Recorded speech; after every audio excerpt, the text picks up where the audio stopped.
right, well, good morning again. It's a beautiful morning. It was raining a bit ago. It looks like it might rain. I took the top down because I think it's just so, I love this. It's cold. It's probably in the low 50s. Just feels so good. So good. It's like walking into an air-conditioned building for the first time after you've been out in the sun. And the heat, you're just like, oh, it feels good. So good. So I'm a grandfather. Went and met my granddaughter, my very first granddaughter yesterday. And it's amazing kind of how that makes you feel. It's really a beautiful thing. So precious. Really makes you kind of just, I don't know, think about the world and how it's going to handle her. We'll see. Well, as we've gone through this word of Matthew, starting verse 24, we're at a place that it's hard for me. I always have a hard time talking about this. So I'm just going to pick it up where we left off. Matthew 26, starting verse 59. Now the chief priests, the elders, and all the council sought false testimony against Jesus to put him to death, but found none. Even though many false witnesses came forward, they found none. But at least 2 false witnesses came forward and said, "This fellow said, I am able to destroy the temple of God and to build it in 3 days." And the high priest arose and said to him, "Do you answer nothing? What is it that these men testify against you?"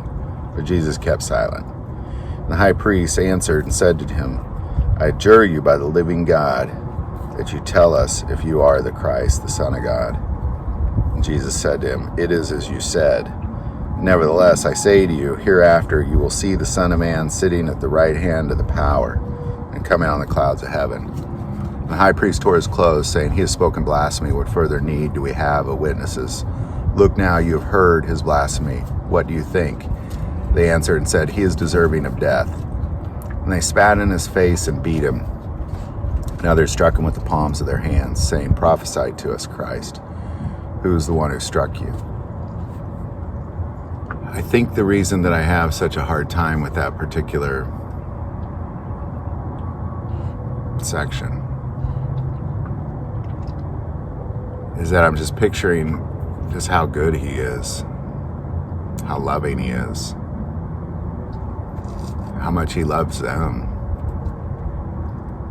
because he's dying for them as well.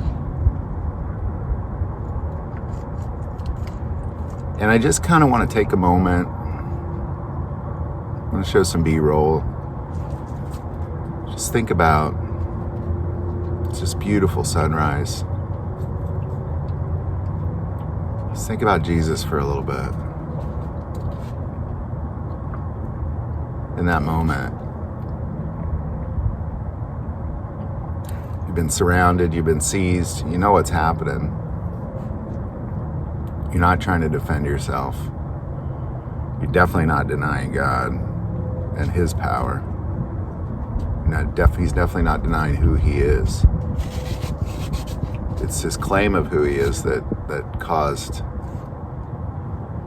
the high priest to stand up and tear his clothes and yell blasphemy. But they spit on him. And they punched him in the face. They slapped him with their hands. There's many people just punching and hitting and spitting.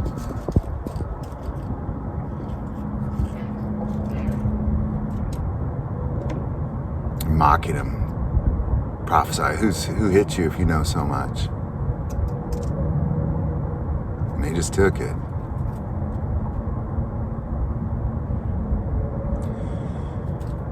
And I think it's important to really think about that moment for a bit and really meditate on it, because I feel like to some degree that's what we do to him now. I feel like to some degree we're hitting him and spitting on him when we sin or we deny him.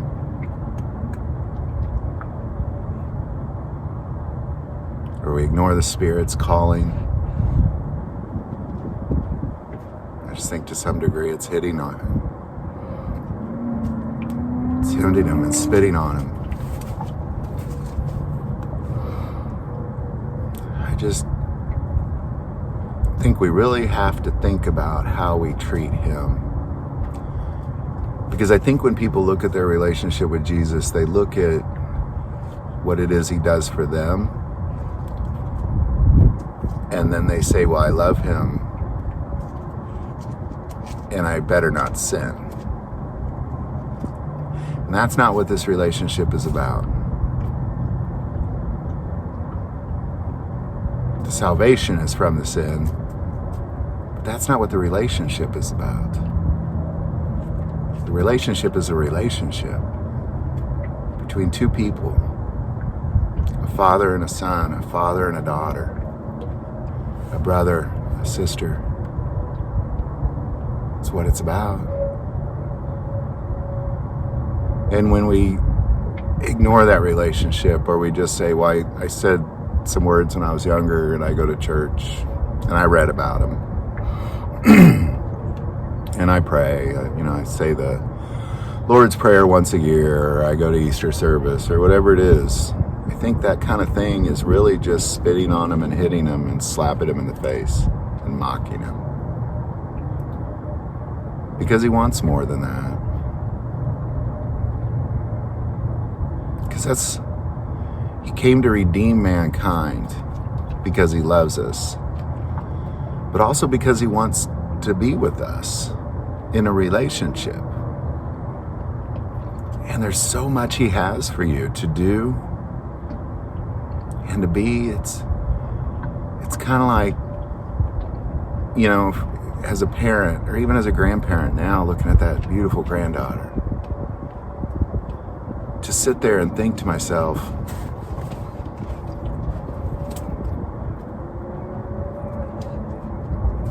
that somehow my kids, I just want them to obey me and respect me. That's it. I don't want them to love me or have a relationship with me. No, of course I want them to love.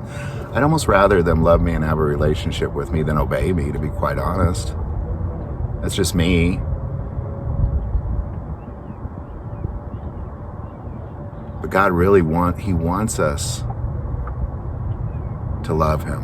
And he wants us to be in a relationship with him. But he wants us to stop sinning not because it's part of like he won't love us if we don't. It's because he knows that separates us from him. So he made a way so we wouldn't be separated from him by laying down his life and being nailed to a cross.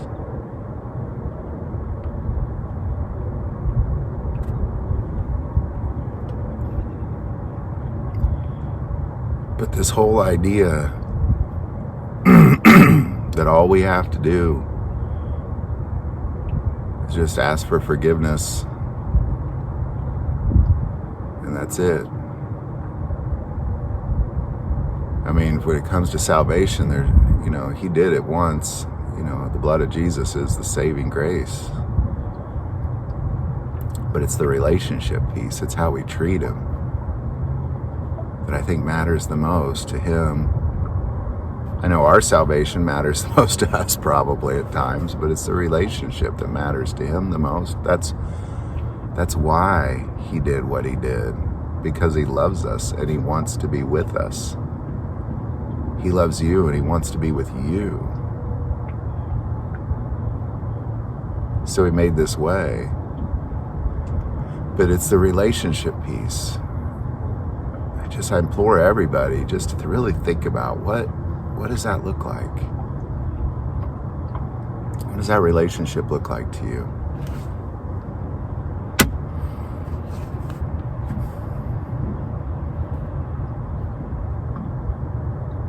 Because I know what it looks like to me. I love him. He's done so much for me. He's always there for me. Always there. Always there. He's always there. And he fights battles for you. just like a good, loving father, a warrior father would do.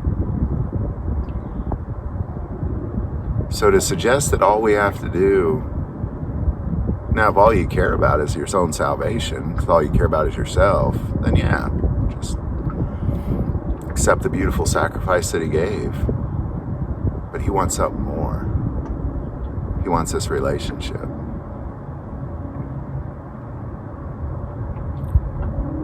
And I say that because when they're hitting him, when they're spitting on him, when they're slapping him, and they're mocking him, I think that's a lot of what we do when we're just wandering around this earth doing whatever it is we want to do, ignoring him and ignoring his relationship and ignoring what he's asking us to do. I think it's just like hitting him and spitting on him and slapping him and mocking him. I can't imagine that moment in that, just taking it from one side, just hit left, right, maybe punch in the forehead, just slap, slap, spit, punch. Who hit you? Who hit you? You're a prophet. Tell us who hit you. Punch, punch, slap, punch, spit. Falls to the ground. Just kick, punch, slap, hit. Who hit you? Prophesy if you're a prophet. And he just took it.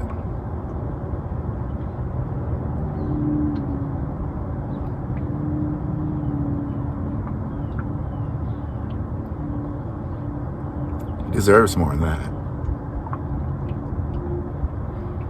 He deserves a lot more than that. He deserves a relationship. I'm just going to ask everybody, just take some time, focus on that relationship right in this moment. Just stop, whatever you're doing. Just focus on the relationship piece. Stop hitting and spitting on him. I hope this video helps. If you like this video, click like and subscribe. If you feel called to support this channel with Patreon, that link is below. But the most important part of this channel is we take prayer requests. Please don't ever hesitate to send that in. Thank you for watching this episode of God, Family, and Guns. And as always, love God, love your family, and love guns.